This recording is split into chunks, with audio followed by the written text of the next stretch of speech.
Our programs offer many languages. Please visit suprememastertv.com/schedule. The enlightened, constantly absorbed in jhana, persevering, firm in their effort. They touch unbinding. The unexcelled rest from the yoke. Please continue watching to find out more.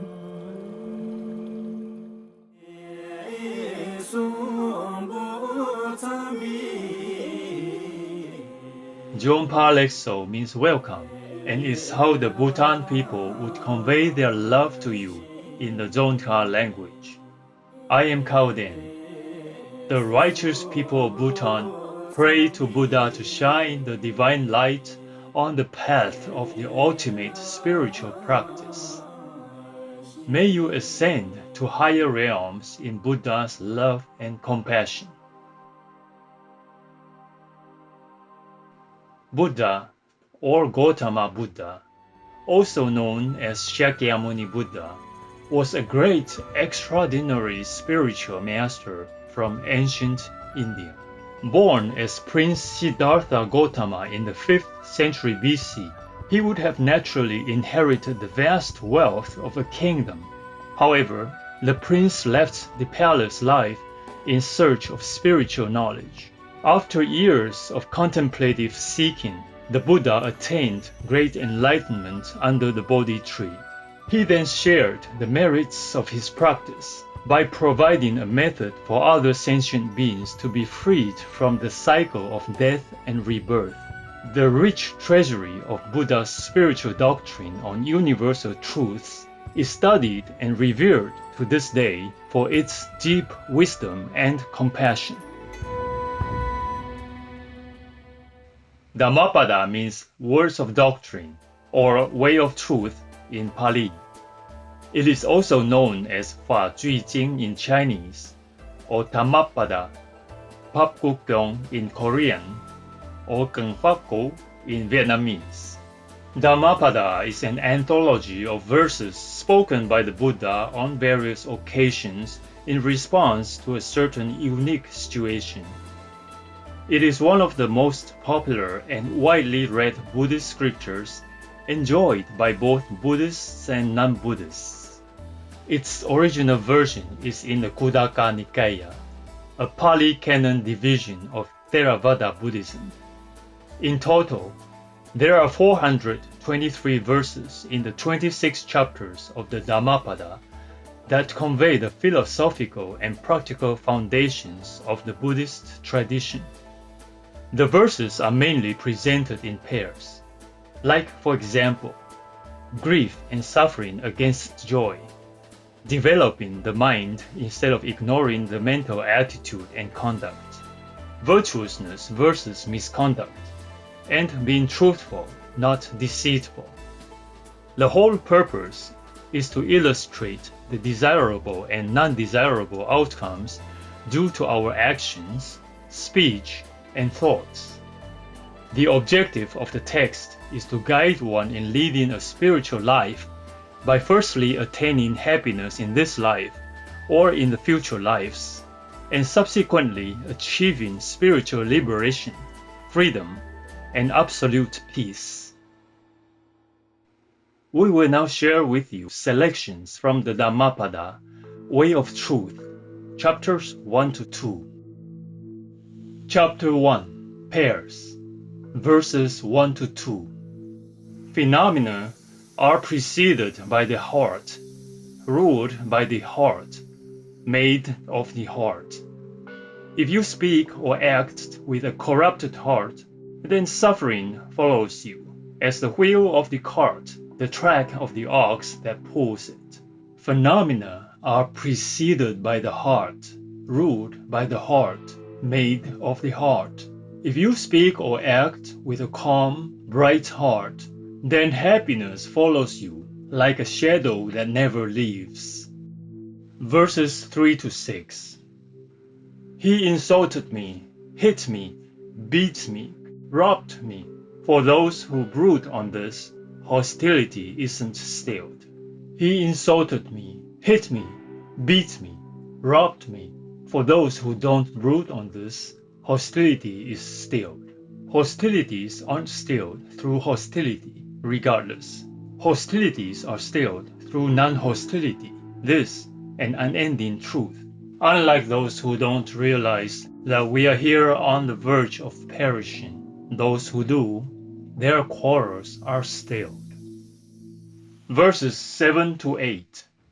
One who stays focused on the pleasant objects is unrestrained with the senses, knowing no moderation in food, apathetic, unenergetic. Mara overcomes him as the wind a weak tree. One who stays focused on impurities of the body is restrained with regard to the senses, knowing moderation in food, full of conviction and energy. Mara does not overcome him as the wind a mountain of rock. Verses 9 to 10.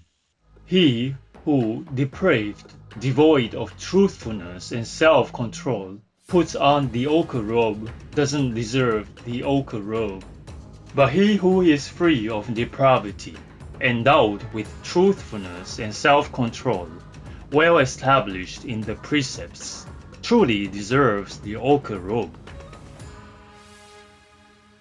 Verses 11 to 12. They take untruth for truth. They take truth for untruth. Such persons can never arrive at the truth, for they hold wrong views. They take truth for truth. They take untruth for untruth. Such persons arrive at the truth, for they hold the right views. Verses 13 to 14. As rain seeps into an ill-thatched heart, so passion, the undeveloped mind.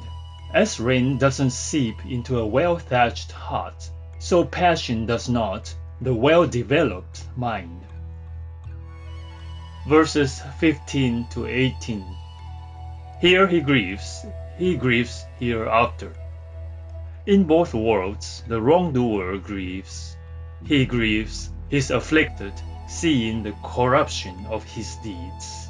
Here he rejoices hereafter. In both worlds the merit maker rejoices. He rejoices, is jubilant, seeing the purity of his deeds. Here he is tormented hereafter. In both worlds the wrongdoer is tormented. He is tormented at the thought, I have done wrong. Having gone to a bad destination, he is tormented all the more. Here he delights hereafter. In both worlds, the merit maker delights.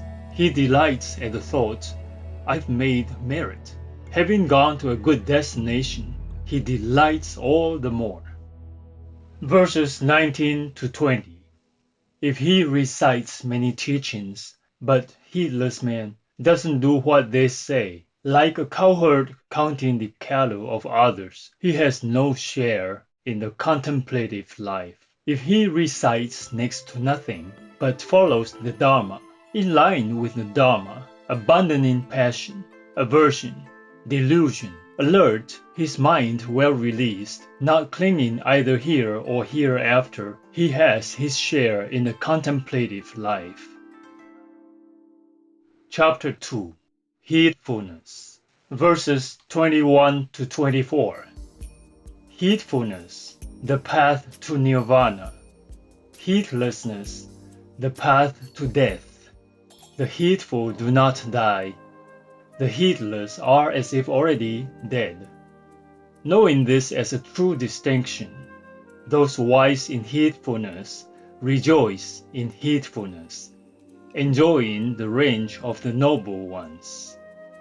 The enlightened, constantly absorbed in jhana, persevering, firm in their effort, they touch unbinding, the unexhaled rest from the yoke. Those with initiative, mindful, clean in action, acting with due consideration, heedful, restrained, living the Dhamma, their glory grows. Verse 25. Through initiative, heedfulness, restraint, and self-control, The wise would make an island no flood can submerge. Verse 26. They are addicted to heedlessness, dullards, fools, while one who is wise cherishes heedfulness as his highest wealth. Verse 27. Don't give way to heedlessness or to intimacy with sensual delight, for a heedful person absorbed in jhana attains an abundance of ease. Verse 28. When the wise person drives out heedlessness with heedfulness, having climbed the high tower of discernment, sorrow-free, he observes the sorrowing crowd as the enlightened man, having scaled a summit, the fools on the ground below. Verse 29. Heedful among the heedless, wakeful among those asleep, just as a fast horse advances, leaving the weak behind, so the wise. Verse 30. Through heedfulness, Indra won to lordship over the devas. Heedfulness is praised, heedlessness censured, always. Verses 31 to 32. The monk delighting in heedfulness, seeing danger in heedlessness, advances like a fire, burning fetters great and small. The monk delighting in heedfulness, seeing danger in heedlessness, incapable of falling back, stands right on the verge of unbinding. Wonderful viewers, thank you for your company on today's selections from the Dhammapada, Way of Truth, chapters 1 to 4, part 1 of 2, on words of wisdom. Please join us again tomorrow for part 2 of this program. Coming up next is the human toll of COVID-19, right after noteworthy news. May Buddha's immense wisdom elevate you and your loved ones. Our programs offer many languages.